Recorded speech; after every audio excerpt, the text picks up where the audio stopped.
In the ancient world, there were only two kinds of people truly feared: kings who commanded armies, and those who possessed knowledge. Thales of Miletus belonged to the second kind. He was not a king, not a general, not a temple priest. Yet his name echoed through palaces and across battlefields. He was admired by kings, respected by nobles, and quietly feared by enemies. In a world ruled by myths and superstitions, Thales dared to do something rare: think for himself. He read the stars, measured shadows, observed the earth and sky. He proved that knowledge could become power, power that made kings listen and enemies tread carefully. His story began in a small port city called Miletus, but its echo reached Egypt, Phoenicia, Lydia, and Media.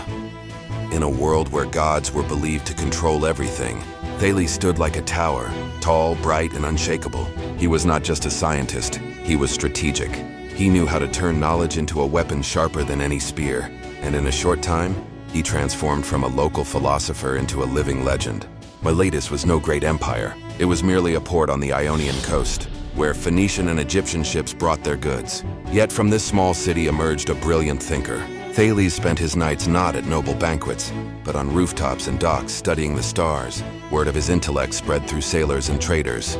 They whispered, "There's a man in Miletus who can read the sky and the earth like a book." The rumor reached the ears of kings, not because Thales was powerful, but because in the ancient world, someone who could interpret the heavens was considered more dangerous than an enemy army. Eventually, an invitation arrived. The king of Lydia wanted to meet this man. He didn't just want to know him, he wanted him on his side. In the ancient world, a brilliant thinker wasn't merely an advisor. He could be the difference between victory and ruin. The king of Lydia was a wealthy ruler. He could buy horses, weapons, even mercenary armies. But there was one thing he could not buy: Thales' knowledge. When Thales entered the palace, the nobles stared. He wore no royal robes, brought no lavish gifts. But when he spoke, the hall fell silent. He did not speak in prayers, but in logic. He spoke of star movements, river floods, and land that could be measured. The king, who usually listened to no one, sat and listened closely. He realized the man before him was no ordinary man. He was a weapon. An enemy can be defeated with an army, but if the enemy cannot read the sky, they will lose before the war even begins. Thales brought the king what he needed: the advantage of knowledge.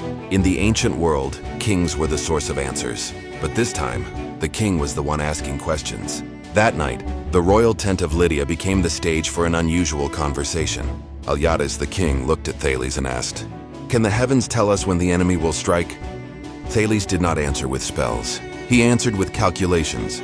He explained the seasons, the winds, the movement of the stars, and the natural patterns that could predict the best time to attack or defend.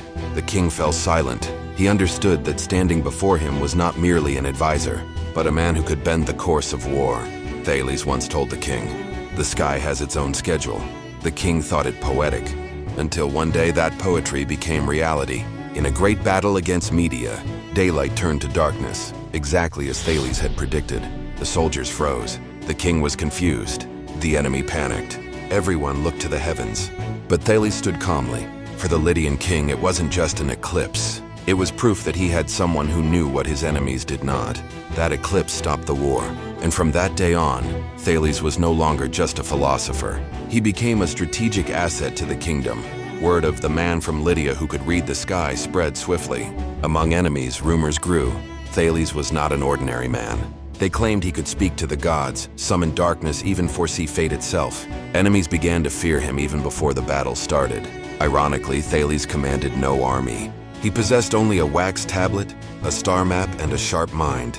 But to his enemies, that was more terrifying than 1,000 soldiers. In a world ruled by myths, those who knew more were always seen as dangerous. Kings could steal weapons. They could recruit enemy soldiers, but they could not steal Thales' mind. He never wrote down all his secrets on papyrus. He carried them in his head and shared them only if he chose to. The Lydian king understood this. He never forced Thales into royal service. Instead, he protected and honored him. In the history of kingdoms, few philosophers ever sat as equals to kings. Thales was one of those few. In a world ruled by blood and blades, thrones were often won by birthright. But Thales proved that a throne could also be won by knowledge. He was not of noble blood, yet he sat at the king's table. He was not a general, yet armies bowed to his predictions. In Lydia's court, no major decision was made without consulting Thales. Not because he ruled, but because he offered certainty in a world full of uncertainty. That is the power of knowledge. It needs no crown, yet it shapes history. The enemies of Lydia, especially media, at first dismissed Thales as just another clever man. But after the eclipse and a series of precise natural strategies, their attitude changed. They began to respect him, even if silently. Some envoys even tried to approach Thales, not with threats, but with offers. They knew whoever had Thales had the upper hand. But Thales belonged to no one. He belonged only to his own mind. In the end, Thales was not remembered for an army. He had none. He was not remembered for wealth. He lived simply. He was remembered for his mind, for the one thing sharper than any spear, knowledge. He was revered by the Lydian king, respected by foreign rulers, feared by enemies, and above all, he became a beacon of thought for the ancient world. In a time when fear of the gods ruled all, Thales stood as proof that the human mind could change history. He never sat on a throne, but the world once bowed to his intellect.